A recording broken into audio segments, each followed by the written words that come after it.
사울이 죽은 것은 여호와께 범죄하였기 때문이라. 그가 여호와의 말씀을 지키지 아니하고 또 신접한 자에게 가르치기를 청하고 여호와께 묻지 아니하였으므로 여호와께서 그를 죽이시고 그 나라를 이새의 아들 다윗에게 넘겨주셨더라. 아멘. 하나님, 오늘도 하나님의 크신 은혜로 말미암아 예배의 자리로 나올 수 있도록 하심에 감사드립니다. 우리의 몸뿐만 아니라 마음까지 하나님을 참으로 경배하며 예배할 수 있도록 하나님 우리 가운데 큰 은혜를 베풀어 주시옵소서. 하나님, 우리 일상의 삶이 하나님과 늘 사귐 있게 하여 주시기를 간절히 구합니다. 하나님, 우리는 우리가 당한 일들과 일상에 대해 하나님께 묻지 아니하고 우리 소견에 옳은 대로 그리고 세상의 지식과 지혜를 따라 처리하는 자들인 것을 주님 고백합니다. 우리의 믿음 없음과 신실하지 못함과 악함을 고백하오니 우리를 불쌍히 여기시고 우리를 고쳐주시옵소서. 하나님, 우리의 작은 일상에 대해서도 하나님의 뜻을 묻고 하나님의 지혜를 구하며 하나님의 선한 뜻을 따라 순종하는 삶을 살아갈 수 있도록 주님 은혜를 베풀어 주시옵소서.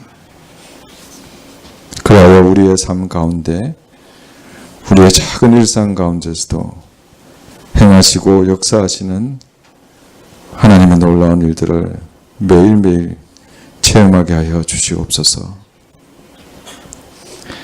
하나님, 이 나라와 민족을 위해 기도합니다. 하나님, 이 땅 가운데 하나님의 평화와 평강을 허락하여 주시기를 간절히 기도합니다. 물질로는 풍요로워졌으나 마음으로 영적으로 가난하고 공고해진 이 민족을 불쌍히 여겨주시기를 간절히 구합니다.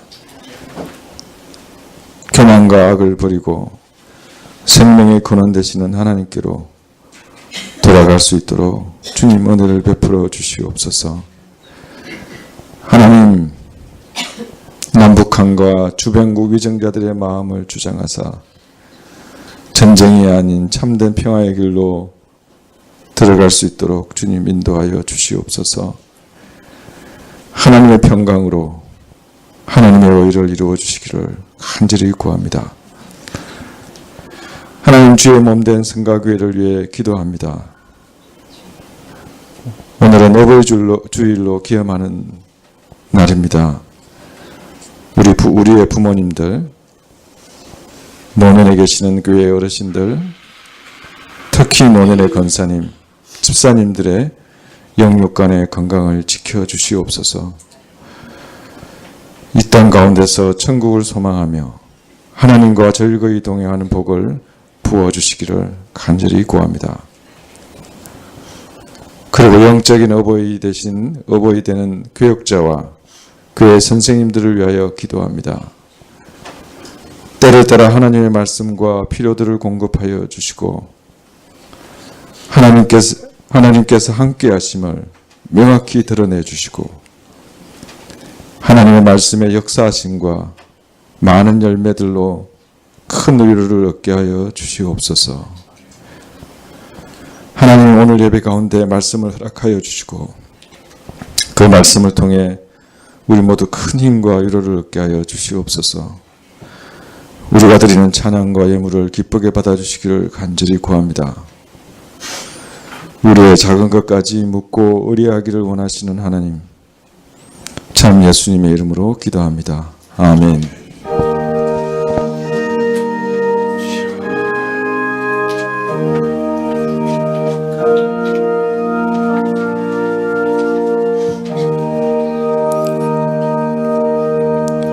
예, 말씀은 에베소서 6장 1절부터 3절까지 말씀입니다. 에베소서 6장 1절부터 3절까지.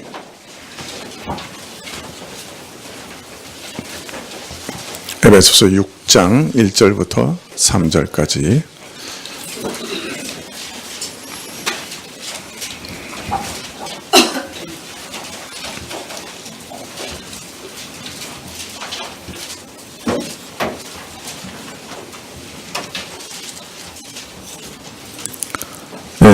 신약 316쪽인데요. 에베소서 6장 1절부터 찾으신 줄 알고 봉독해 드리겠습니다.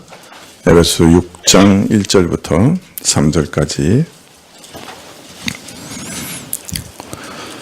자녀들아 너희 부모를 주 안에서 순종하라. 이것이 옳으니라. 내 아버지와 어머니를 공경하라. 이것이 약속 있는 첫 계명이니 이는 내가 잘 되고 땅에서 장수하리라.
원래는 우리 목사님들께 좀 계속 설교할 기회를 드리고자 했었는데, 지난번에 가정 세미나를 한번 갔다 온 다음에 가정에 대한 설교들을 좀 앞으로 해야 되겠다는 생각을 했었어요. 그래서 어버이 주일이라서 제가 좀 다시 설교를 하기로 했습니다. 그래서 한 2주 부모와 자녀에 대한 관계에 대해서 설교하고, 그 다음에 다시 목사님들에게 한 2주 정도 이렇게 기회를 드리려고 계획을 바꿨습니다.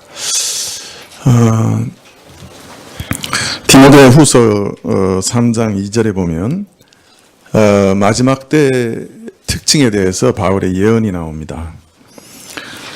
사람들은 자기를 사랑하며 돈을 사랑하며 자긍하며 교만하며 회방하며 그리고 부모를 거역하며. 여기 보면 말세의 특징 중 하나가 부모를 거역하는 것이다. 바울의 이런 예언대로 우리는 세대를 거듭할수록 부모를 거역하는 문화가 거세지고 부모와 자식 간의 갈등이 고조되고 있는 것을 보고 있습니다. 그런데 오늘 에베소서 6장 1절에서는 자녀들아 너희 부모를 주 안에서 순종하라. 이것이 옳으니라. 그렇게 말씀하십니다. 이것이 옳은 것이다. 동서양을 막론하고 고대로부터 부모를 공경하는 일은 너무나 당연하고 옳은 일이다. 이렇게 받아들여져 왔던 것이죠. 동서양을 막론하고 어느 사회든 자녀가 부모에게 순종하는 것을 사회의 가장 기본적인 덕목으로 요구했던 것입니다. 서양 문명의 시발이라고 생각되는 그리스 문명, 그 철학에서 특히 스토아 학파의 철학자들은 자녀들이 부모에게 순종하는 것은 이성이 모든 사람들에게 명백하게 요구하는 자명한 것이며 사물의 본성에 속한 것이다. 이렇게 주장합니다. 뭐라고요? 이성이 모든 사람들에게 명백하게 요구하는 자명한 것이며 뭐가요? 자녀들이 부모에 순종하는 것이 사물의 본성에 속한 것이다. 즉 자기를 낳아주시고 길러주신 부모에게 순종하는 것이 인간의 기본적인 도덕적 본성에 속한 것이다. 이렇게 주장하였습니다. 동양에서 유교는 한 걸음 더 나가죠. 유교에서는 부모는 하늘과 같다. 하늘과 동격이야. 하늘과 같다. 그래서 자녀는 일생 동안 하늘을 섬기듯이 부모를 공경하고 그 뜻을 거스르지 않고 예를 다해 효를 행해야 한다. 그렇게 가르쳤습니다. 그러나 현대에 이르러 동서양을 막론하고 이런 부모 공경의 이해는 다 무너지고 있습니다. 가정마다 부모와 자녀들의 갈등이 만만치가 않죠. 특히 사춘기가 시작되면 부모와 자녀는 굉장히 심각한 갈등을 겪고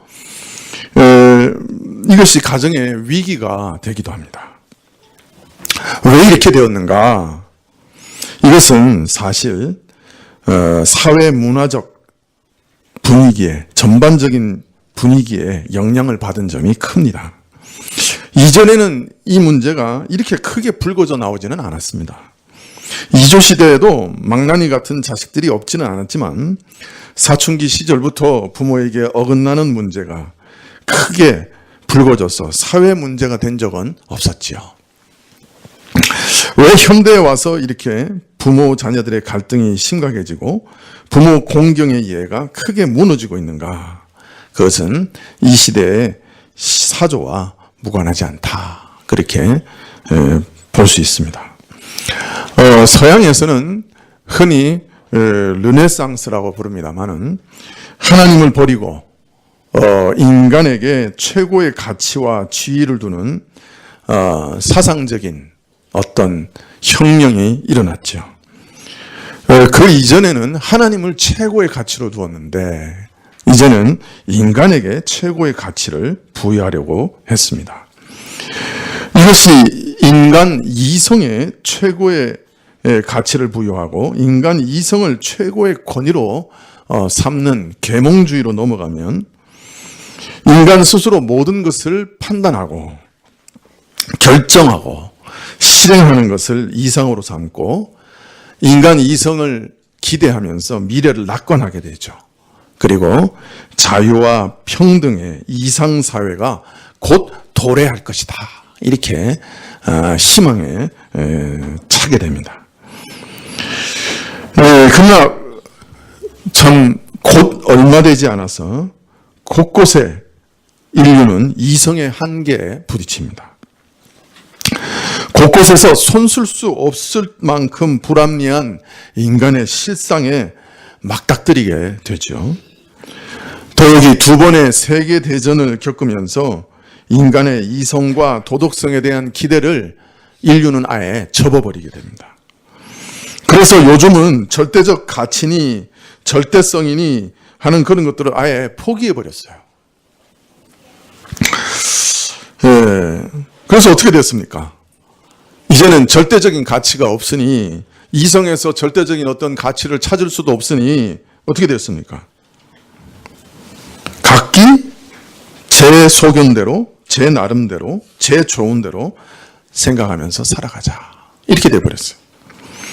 이성에 대한 실망은 인간의 한계성과 도덕성에 대한 환멸은 사람으로 하여금 스스로 절제하게 하는 최소한의 자존심마저 내버리게 했습니다. 그저 마음 가는 대로, 감정 움직이는 대로, 저 좋은 대로 살아가게 만들었습니다. 이런 시류가 지금은 서양뿐만 아니라 온 세상을 지배하고 있지요. 자, 그래서 지금은 무엇을 결정하든지 어떤 기준으로 결정합니까? 뭐로 결정합니까? 예전에는 어떤 도덕성, 그죠?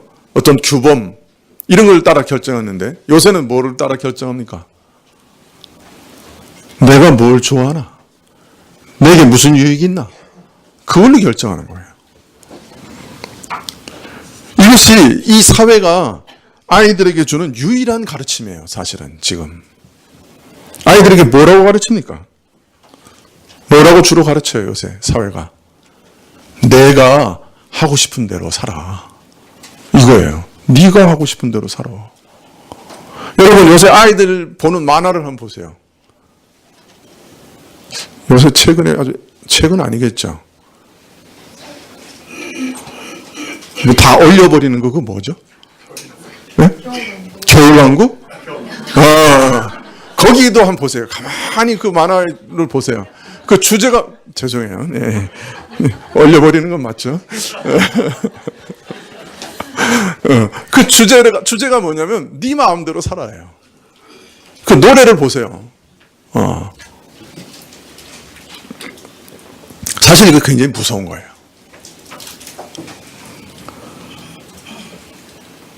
그래서 아이들은 이제 자신들이 하고 싶은 대로 삽니다. 자기들의 이익을 따라서 합니다. 즉, 자기에게 가장 유익된 것이 뭐냐, 그것을 쫓아가는 거예요. 어떤 때는 윤리와 도덕을 얘기해요. 근데 놀라운 것은 자기가 윤리와 도덕을 지키고자 윤리와 도덕을 얘기하지 않아요. 자기 이익을 지키고 다른 사람을 공격하기 위해서 윤리와 도덕을 얘기해요. 이것이 현 시대예요. 세태예요. 다른 사람을 공격하기 위해서 윤리와 도덕을 사용할 뿐이에요.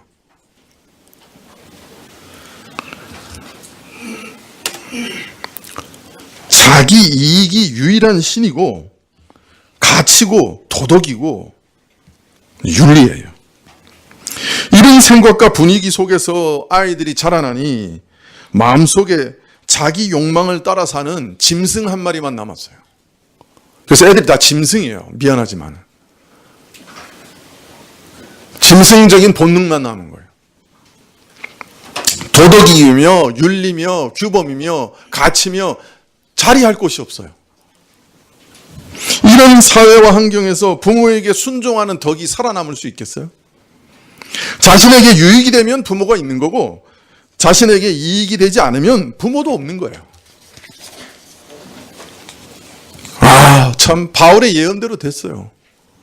무서운 시대가 온 거예요. 자기를 사랑하며 자기를 가장 사랑하는 이기적인 세대, 돈을 사랑하며 부모를 거역하며, 지금 우리가 살고 있는 세대가 바로 이 무서운 세대예요.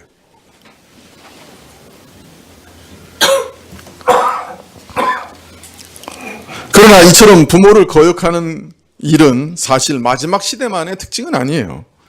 인간은 처음부터 불순종하는 자였어요. 우리를 이 땅의 모든 저주에 빠뜨린 그 에덴 동산의 죄가 바로 불순종의 죄예요. 부모를 거역하는 이 뿌리는 사실 하나님을 거역하는 데서부터 시작된 거예요. 부모를 거역하는 일은 하나님을 거역하는 불순종에서부터 이미 시작된 거예요. 그래서 아담 이후 불순종은 모든 인간 삶의 가장 두드러진 특징이에요. 아담 이후 우리 인간에게는 불순종의 영이 흘러요. 거역하고 반역하고 대드는 영이 우리 안에 있어요. 그것이 죄의 실체요 본질이에요. 우리에게는 불순종만이 아니라 불순종의 영이 있는 거예요. 세력이 있어요, 우리 안에. 우리 안에 아담의 피가 흘러요. 에베소서 2장 2절에 그래서 이렇게 말씀합니다. 우리가 예수 믿기 전에 과거 모습을 에베소 2장 2절에 이렇게 얘기합니다. 그때 너희는 그 가운데 행하여 이 세상의 풍조를 따르고 공중의 권세 잡은 자를 따랐으니 곧 지금의 불순종의 아들들 가운데 역사하는 영이라. 모든 세대를 뒤덮고 있는 지배 원리가 불순종이에요. 세상 안으로 들어가 보면 전부 반항하고 거역하는 문화로 가득 차 있어요. 그 뒤에 사단이 웅크리고 있어요. 악한 영이 웅크리고 있는 거예요. 그래서 세상에서는 반항하고 불순종하는 것이 꽤 멋있게 보이기까지 해요. 그러나 성경은 말씀하십니다. 오늘 에베소서 6장 1절에 자녀들아 너희 부모를 주 안에서 순종하라. 이것이 옳으니라. 고대로부터 부모를 공경하는 것은 인간의 본성으로 여겨져 왔습니다마는 그러나 이런 도덕적 본성은 타락으로 인해 힘을 잃어버렸죠. 그리고 현대에 이르러서는 도덕적 본성에 대한 믿음마저 희미해져 버렸기 때문에 상실되어 버렸기 때문에 부모 공경의 덕목은 옛날 얘기가 돼버리고 말았어요. 그러나 신자들은 달라요. 바울 사도가 부모에게 순종하는 것이 옳다고 이야기한 것은 단순히 인간의 도덕적인 기준이나 인간의 본성에 근거하여 옳으니라고 말하는 것이 아니기 때문이에요. 바울은 지금 자녀가 주 안에서 부모를 순종하는 것이 옳다. 즉, 주 안에서, 즉 부모 순종은 하나님이 합당하게 여기시고 하나님이 명하시고 하나님이 기뻐하시는 것이다. 그러므로 모든 신자는 부모를 공경하는 것이 합당한 것입니다. 자, 그런데 왜 하나님께서는 부모 공경을 명하셨을까요? 먼저 부모님들은 제한된 의미에서 우리 존재의 근원이기 때문입니다. 제한적 의미지만 부모는 나를 낳으셨고 그래서 내가 존재하는 것이에요. 하나님께서 부모를 통해서 나를 낳으셨기 때문에 제한적 의미에서 부모는 나를 낳으신 거예요. 흔히 어머니들이 자식에 대해서 속상하고 그 자신의 사랑과 야속한 마음을 표현하실 때 내가 너를 10달간 배 아파서 낳은 사람이다. 바로 내가 너를 10달간 배 아파서 낳았다. 이런 말씀 많이 하시죠? 그런 말씀 안 들어보셨나요? 그 말 안 들었으면 여러분은 상당히 모범생이야.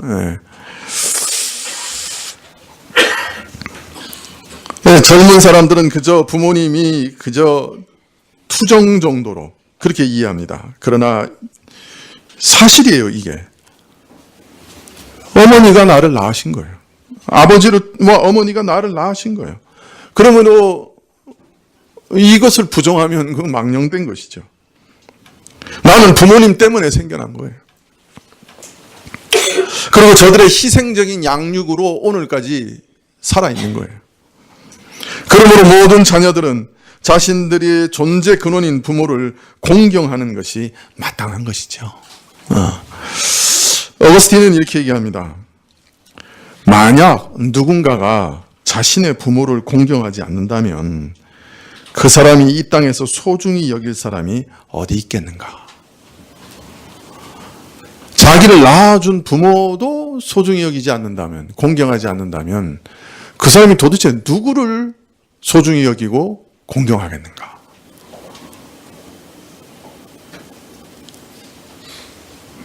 요새 결혼 상대자를 고를 때 효자는 절대로 안 고르려고 그러죠. 어때요? 내가 잘못 본 건가요? 부모한테 너무 잘하면 안 돼. 그렇게 생각하는 것 같아요. 결혼 상대자를 고를 때. 근데 한번 생각해 보세요. 자기를 낳아준 부모도 소중히 여기지 않으면 그 사람이 자기 아내를 소중히 여길까요?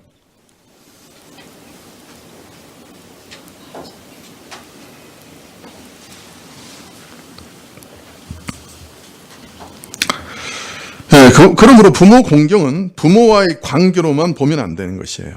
사실은 삶의 모든 관계의 가장 기본적인 척도가 돼요. 우리는 부모 공경을 통해 윗 권위를 존중히 여기는 걸 배웁니다. 나이 많은 연장자나 형이나 누나나 직장 상사나 이 사회와 정부의 권세나 하나님이 세우신 모든 권세에 복종하는 것을 배우게 됩니다. 우리 사회 내에서 다양한 인간관계 가운데 여러 가지 권위를 볼 수 있습니다. 부부관계에서는 남편이, 부모 자식 사이에는 부모가, 같은 형제 간에는 형이, 권위가 있습니다. 그런데 이런 모든 권위를 존중하는 것을 부모 공경을 통해 처음 배우게 됩니다. 그래서 어떤 분은 말씀하시기를 가정은 첫 번째 학교요, 첫 번째 경험하는 사회요, 정부다 이렇게 얘기를 합니다. 결국은 가정에서 부모와의 경험, 부모에 대한 태도 이런 것들이 결국은 인생을 좌우하는 한 가지 중요한 요소가 되는 것이죠. 부모와의 관계에서 배운 것들이 우리 삶의 모든 것에 전반적인 영향을 끼치게 됩니다. 그런 면에서 오늘날 이 세상의 문제는 사실은 가정의 문제가 그 시발점이라고 할 수 있습니다. 가정의 문제가 터지면 그 가정의 문제가 사회로 솟아나오는 거예요. 그래서 우리가 사회 문제라고 생각하는 것은 사실은 가정 문제입니다. 그 시발점이 가정이기 때문에. 그런데 하나님께서 부모를 공경하라고 명하신 더 깊은 의도가 있습니다. 첫 번째는 부모가 제한적인 의미지만은 나의 근원이니까 부모를 존중히 여기지 않으면 다른 어떤 존재도 존중히 여길 수 없게 되는 거예요. 두 번째는 더 깊은 의미가 있어요.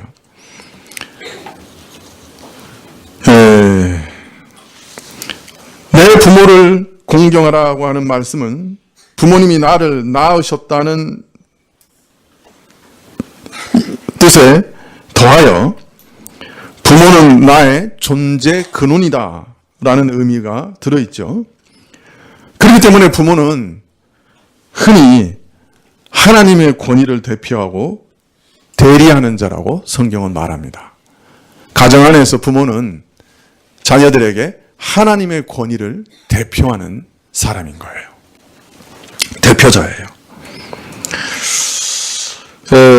그래서요, 성경에서는 부모를 회방하고 저주하고 욕하고 구타하는 자는 반드시 죽이라고 그랬어요. 사형에 합당하다고 그랬어요. 그래서 부모를 회방하거나 욕하거나 저주하거나 구타하면 어떻게 한다고요? 구약에서는 죽이라고 그랬어요. 이처럼 성경은 부모를 거역하는 자들에게 혹독한 처벌을 명하고 있는데요. 왜냐하면 부모는 우리의 존재 근원이요, 또한 하나님의 권위를 내게 대표하는 사람이기 때문에 그래요. 그래서 부모의 권위를 짓밟으면 하나님의 권위도 짓밟는 게 되는 거예요. 그러므로 부모에게 순종하는 것은 바로 하나님의 권위에 순종하는 것이에요. 그래서 부모의 권위에 순종해라고 하시는 명령 안에는 깊은 뜻이 있어요. 칼빈은 그것을 이렇게 얘기합니다. 하나님께서는 부모 공경을 통해서 하나님을 공경하도록 이끄시기 원하셨다. 부모 공경을 통해 하나님을 공경하는 걸 배우기를 원하셨다. 그렇게 말합니다. 하나님의 의도는 이 부모를 공경하는 과정을 통해서 하나님을 공경하는 것으로 이끌어 가시고 부모 공경을 통해 하나님을 공경하는 것을 배우기를 원하셨던 것이에요. 그래서 부모 공경의 계명은 단순한 도덕률이 아니라 그 이상이에요. 영적으로 깊이 하나님을 공경하는 것과 연결되어 있는 거예요. 그래서 이것이 사람에게 명령하시는 첫 번째 계명으로 우리에게 주어진 거예요. 하나님을 섬기는 계명, 그 다음에 인간을 어떻게 섬겨야 하느냐 하는 계명 가운데 딱 중간에 있는 게 부모 섬김의 계명이에요. 근데 이것은 사람을 섬기는 것과 동시에 하나님을 섬기는 것을 배우는 것이기 때문에 그 위치에 딱 있는 거예요. 그런데 우리 인간 깊숙이 숨겨져 있는 본능과 같은 것은 교만이에요. 이 교만의 증상은 불순종이에요. 우리는 참 근본적으로 교만해요. 그래서 나는 항상 머리가 되고 싶고 누구에게 순종하고 싶지가 않아요. 우리는 불순종하는 영으로 가득 차 있어요. 자녀들도 보면 어릴 때부터 불순종의 영에 이렇게 휘둘려요. 여러분, 아이들이 제일 처음 배우는 말이 뭐예요? 엄마, 그 다음에 아빠, 그 다음에 배우는 거 싫어, no, yes를 처음에 배우는 아이 있어요? 한번 여러분 경험을 가만히 한번 살펴보세요. 아이가 예부터 배우는 아이 미러클. 기적이에요, 기적. 아이들은 항상 엄마, 아빠도 배우기 전에 싫어. 배울 수 있어요. 물론 아빠를 먼저 배우는 아이도 있죠. 그러나 엄마, 아빠, 그 다음에 싫어. no를 배워요. 뭐든지 no.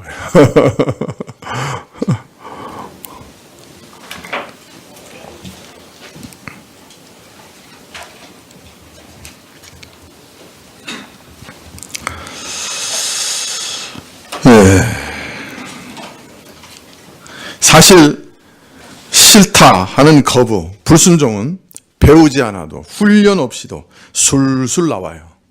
살아가는 우리 인생에게는 불순종은 거의 본능에 가까워요. 그런데 이런 불순종과 반항의 영을 죽이는 훈련을 하는 곳이 어디예요?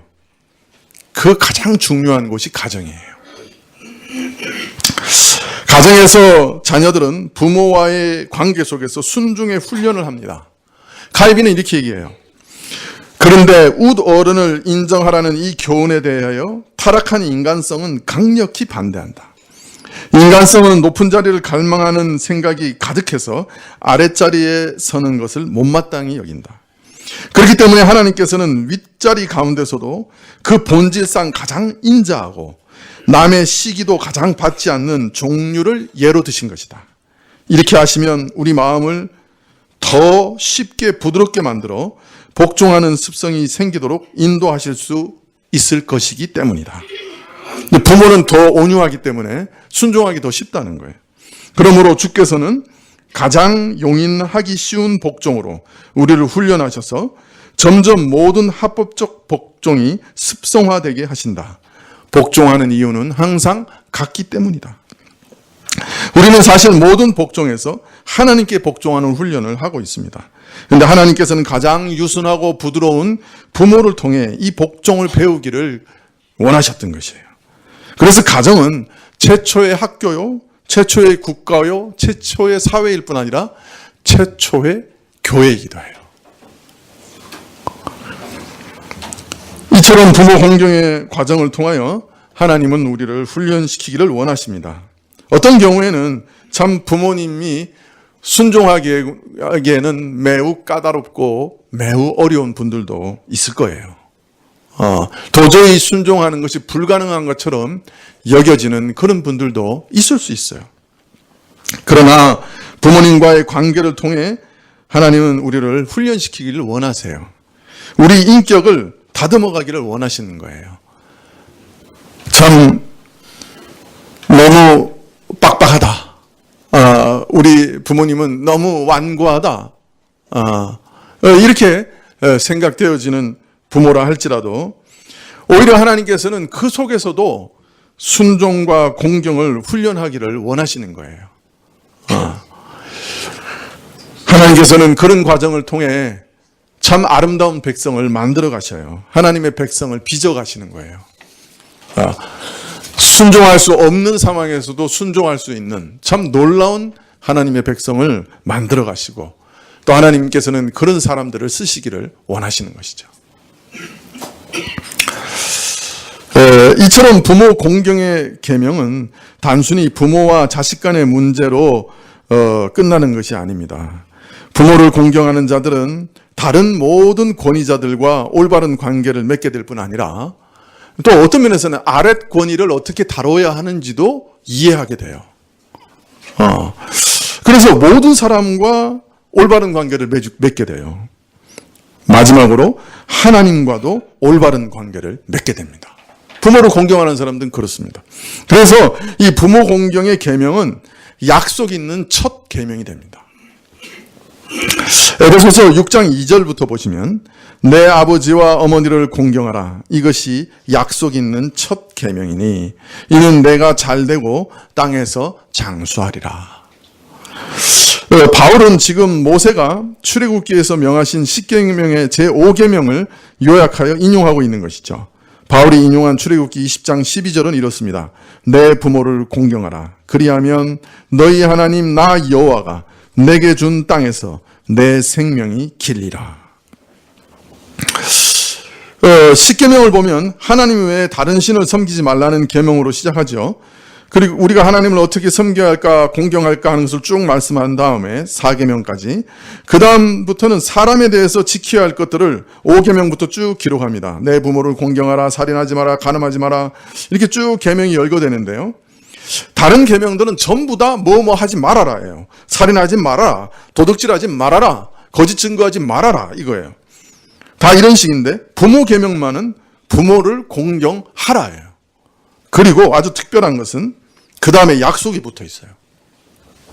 내 부모를 공경하라 하는 이 계명에 덧붙여 그리하면 내 하나님 나 여호와가 내게 줄 땅에서 내 생명이 길리라 하는 약속이 붙어 있는 거예요.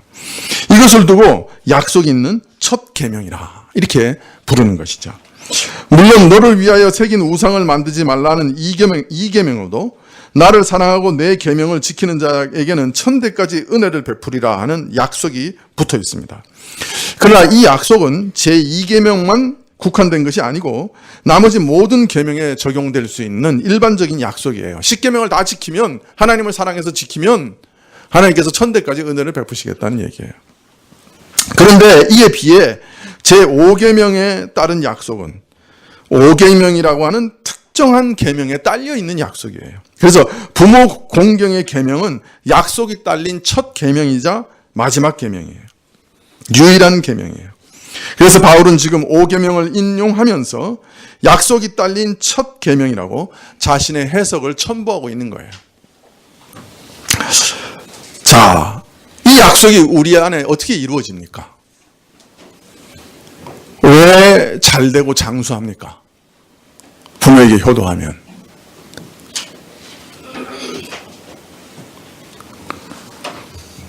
여러분, 우리가 사회생활 하다 보면 언제 스트레스를 가장 많이 받습니까? 사회생활 중에.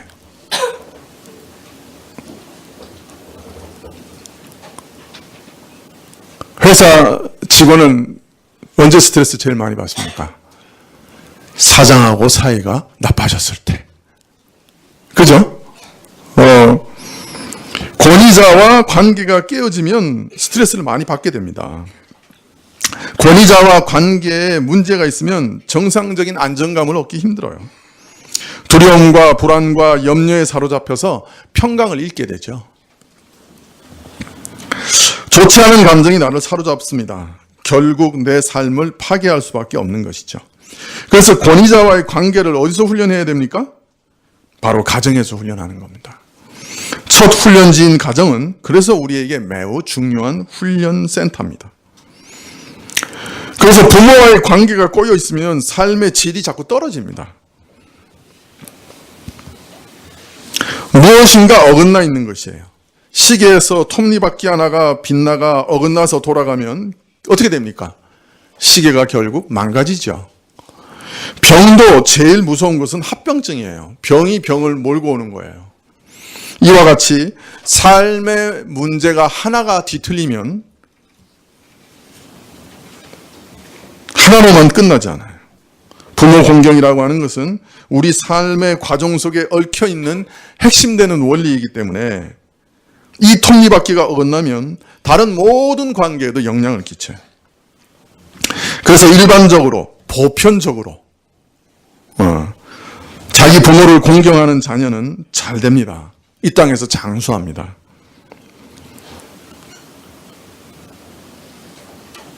모든 관계가 원만하면 어떻습니까? 잘 되겠죠.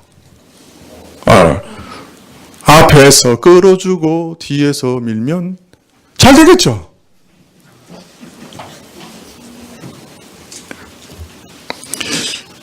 모든 관계가 원만하면 어떻습니까? 스트레스가 적겠죠. 원만한 인간관계를 가졌으니 행복해지겠죠. 스트레스를 덜 받으니 일반적으로 장수의 복을 누리게 될 것입니다. 믿으십니까? 얼마 전 가정교육 세미나에서 독수리 기독교 학교의 단예양 교장 선생님이 강의를 들은 적이 있는데 거기서 재밌는 예를 하나 들은 적이 있습니다. 부모를 공경했을 때 어떻게 잘 되는가? 고3 학생이 하나 있었는데 3남매 중에 맏딸이었대요. 그런데 자기밖에 모르는 응석바지로 키워져가지고 누구의 지도도 받지 않고 수업 시간을 가장 많이 방해하고 이기적이고 부모를 마음 상하게 하는 그런 학생이었다고 그럽니다. 그래서 이 학생하고 이렇게 자꾸 대화를 하면서 무엇이 문제인가 생각하다가 부모를 공경하는 것부터 배워야 되겠다. 그걸 발견하셨다는 거예요. 그래서 아이에게 부모를 공경해야 된다는 걸 가르치기 위해서 엄청 노력을 했대요. 자, 그런데 아이가 부모 공경을 해야 되겠다고 하는 것을 받아들였을 때 아이의 표정이 바뀌기 시작했대요. 그리고 처음으로 바뀐 것이 선생님한테 간식을 갖다 줬대. 남에게 절대로 자기 걸 나눠준 적이 없는데 선생님한테 간식을 갖다 주기 시작했다. 그런데 그 다음부터는 공부에 집중을 하더라는 거예요.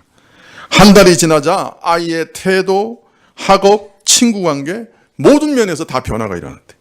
결국 이 학생은 대학에 무난히 진학했고 또 대학에서도 장학생이 됐고 지금은 교환학생으로 미국에서 공부하고 있다 하는 간증을 들었습니다. 할렐루야. 부모 공경을 시작하자 삶이 달라졌다 하는 간증을 들었어요. 이것이 기본 질서이기 때문에 기본 질서가 제자리를 찾아가면 삶이 제자리를 찾아가게 돼 있어요. 사실요, 사회적으로도요, 자녀들이 부모를 공경하는 사회는 그렇지 않은 사회보다 훨씬 더 안정적이고 훨씬 더 건강합니다. 유교적 부모 공경이었지만 부모 공경을 중심적인 예법으로 삼은 2조 500년이 어떤 면에서는 500년이나 이어진 연유가 나름 건전한 모습이 그 안에 있었기 때문인지도 몰라요. 부모 공경이라고 하는 축이 서 있었기 때문에 나름 500년이나 버틸 힘이 있었는지도 모르는 거예요. 자, 그런데 이 약속, 내가 잘되고 장수하리라는 이 약속에는 더 깊은 의미가 들어있습니다. 왜냐하면 출애굽기에서 이 약속은 정확하게 너희 하나님 나 여호와가 내게 준 땅에서 내 생명이 길리라 이기 때문입니다. 이것이 기본적인 중심축이니까 하나님 앞에서 부모에게 효도하는 자녀들에게는 일반적으로 통상적으로 이 땅에서도 잘 돼요. 그런데 여기서 말하는 복은 더 깊은 의미가 들어있어요. 내가 내게 줄 땅에서 길리라 그렇게 얘기하고 있거든요. 여기서 내게 줄 땅이 어디예요? 지금 하나님께서 어디서 얘기하고 계시는 거예요? 이스라엘 백성을 애굽에서 이끌어내신 다음에 시내산에다 모으셨죠? 그리고 이제 말씀하고 계세요. 십계명을. 그런데 내가 이제 너희에게 줄 땅에서라고 얘기해요. 지금 이스라엘은 어디를 향해 가고 있어요? 가나안 땅을 향해 가고 있죠. 그러니까 가나안 땅에서 내 생명이 길리라 하는 말이에요. 이 가나안 땅은 어디를 상징하는 거예요? 하나님께서 아브라함에게 처음으로 가나안 땅을 내가 너에게 주겠다 할 때 이 땅은 무엇이 건설되는 땅이라 그랬어요? 하나님이 친히 세우시는 나라. 하나님의 나라가 건설되는 땅이라고 그랬어요. 그러니까 이 땅은 보통 땅이 아니에요. 이 땅은 현대 신약적인 생각으로 말하면 어디예요? 교회를 얘기하는 거예요. 하나님의 나라를 얘기하는 거예요. 이제 이스라엘은 가나안 땅에 들어갈 것이요. 그 땅에서 하나님 나라를 건설할 것입니다. 이스라엘은 하나님의 백성으로 그 땅에 살아갑니다. 그런데 그 땅에서 잘 될 것이라고 말씀하는 거예요. 하나님 백성으로 하나님의 나라에서 살아가는 신령한 삶이 형통해지고 거룩해지고 그 날이 길 것이다. 그 안에 있는 생명을 영원토록 누리게 될 거다. 그런 말이에요. 영원한 생명을 충만하게 누리게 될 거다 말이에요. 이것이 너무 당연한 것이 하나님께서 부모 공경을 통해서 정령 가르치고 싶으셨던 게 뭐예요? 하나님을 공경하는 거 아니에요. 그래서 부모 공경을 통해서 하나님을 공경하는 것을 배운 사람이라고 하면 교회에서 하나님이 주시는 축복을 충만하게 받게 되겠죠. 하나님께 순종함으로 믿음의 순종을 통해 영원한 생명을 충만하게 받게 되겠죠. 만약 눈에 보이는 부모님을 공경하는 것을 배우지 못하면 눈에 보이지 않는 하나님을 공경하는 것을 배우는 것은 더 어려운 거예요. 조금 전에 말씀드린 대로 부모 공경은 모든 권위와 하나님과 올바른 관계를 맺는 시발점이기 때문에 부모 공경이 이 땅에서뿐만 아니라 교회에서의 영적 삶과 깊은 관계를 갖는 것은 매우 자연스러운 일인 것이에요. 그런 만큼 이 약속은 우리 믿는 자에게 엄청난 축복인 동시에 엄중한 경계가 된다고 할 수 있어요. 육신의 부모를 공경하는 그 사람에게 신령한 삶에서 하나님의 백성으로 살아가는 그 신령한 삶에서 형통할 것이라는 약속이기 때문에 역으로 이야기하면 부모 공경의 도리를 지키지 않는 자는 그 신령한 영적 생명까지 큰 손상이 있을 것이다. 하나님을 섬기는 그 삶에서 형통하지 못할 것이다. 그런 뜻이 되는 거예요. 그래서 부모 공경의 삶은 신자로서 살아가는 믿음의 삶에 아주 깊은 영향을 끼쳐요. 깊은 관계가 있어요. 부모에게 효도할 것을 명하시면서 그렇지 않을 경우 내 믿음의 삶도 형통치 못할 것이라고 말하고 있기 때문이에요. 자, 그러면 우리 부모님들은 어떻게 하셔야 되겠어요? 부모 공경은 그저 단순히 자식과 나와 사이에 올바른 관계를 맺는 것으로 그치지 않아요. 사회 전반의 모든 권위자들과 올바른 관계를 맺는 것과 깊은 연관이 있고, 나아가서는 하나님 앞에서 영적인 복을 받는 일과도 깊은 연관이 있어요. 그러면 부모님들은 어떻게 하셔야 되겠어요? 어떻게 하셔야 되겠어요? 자녀들에게 부모 공경을 가르쳐야 돼요. 어떻게든 가르쳐야 돼요.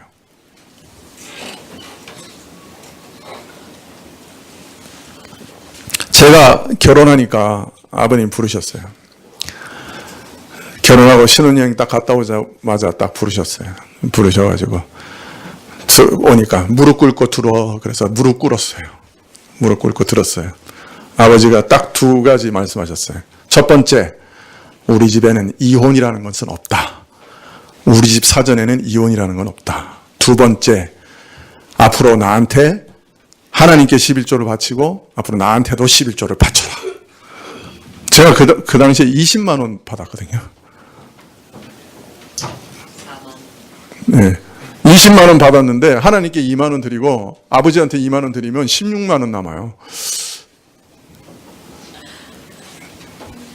제가 두말하지 않고 예 그랬어요. 물론 아버지가 더 나중에 더 많이 11조를 드리면 그만큼 또 다른 명목으로 주시기도 했지만은 가르치셔야 돼요. 당당하게 가르치셔야 돼요. 야, 이거는, 그리고 뭐라고 그러셨냐면, 이거는 너희 복 받는 일이니까 12조 내. 그러셨어요. 너희가 복 받는 일이니까 11조를 내. 그러셨어요. 여러분 가르치셔야 돼요. 아이들에게 부모는 공경해야 할 대상이라고 가르치셔야 돼요. 그게 아이에게 영원한 유익이 되는 길이에요. 아유, 내가 뭐 아이한테 잘 해주지도 못하고, 아유, 내가 이거 뭐 좀, 그리스도인으로 모범도 잘 못 보이고, 아유, 이거 뭐 애한테 공경하라 그러면 애가 오히려 더 튈 텐데, 뭐 자신도 없고, 그래서 공경하라는 말을 못하고, 그러시면 안 돼요. 내가 나왔어요, 배 아파서. 내게 하나님을 대표하는 권위를 주신 거예요. 너는 마땅히 공경하는 것이 합당해. 네 앞날과 너의 영원한 운명을 걸고 얘기하는데 내게 부모에게 공경하는 것이 합당해. 그것이 옳은 거야 라고 가르치셔야 합니다. 믿으십니까? 예.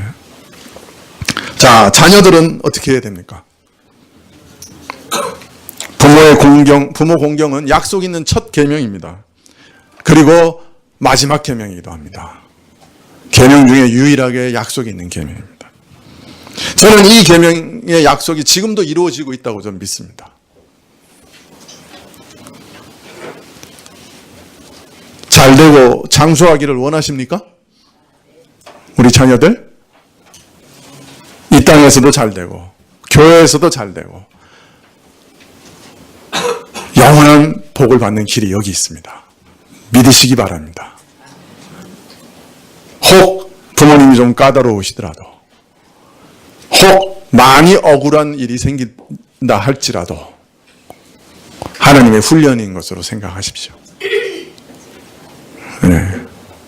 그리고 순종하는 법을 배우십시오. 여러분에게 상상도 할 수 없는 많은 유익이 기다리고 있습니다. 믿으시기 바랍니다. 어른들만 아멘. 다음 주에는 부모 공경하는 방식을 어떻게 하는 것이 정말 부모를 공경하는 것인가 하는 것에 대해서 말씀을 드리겠습니다. 기도하시겠습니다.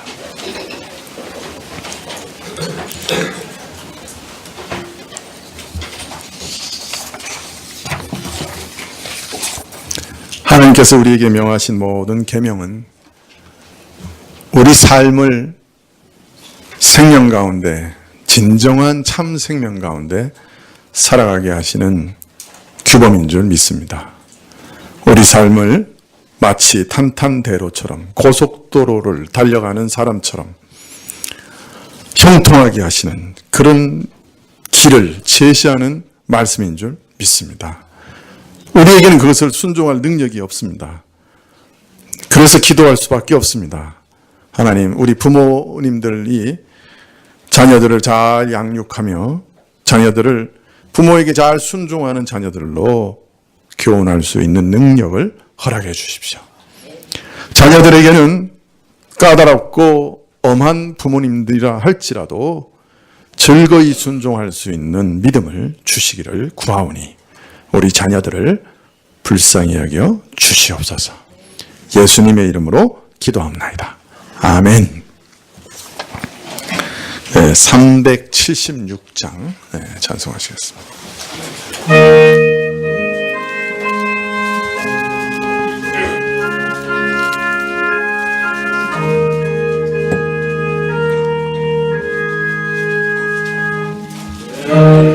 평생 소와 이것뿐 주의 일하다가 이 세상 이별하는 날 주 앞에 가리라. 꿈같이 헛된 세상을 취할 것 무엇냐. 이 수고함만 하여도 헛된 것뿐일세. 불같은 시험 많으나 겁내지 맙시다. 구주의 권능 크시니 이기고 남겠네. 금보다 귀한 믿음은 참 보배 되도다. 이 진리 믿는 사람들 다 복을 받겠네. 살같이 빠른 광음을 주 위에 앞기세. 온 몸과 마음을 바치고 힘써서 일합세. 아멘.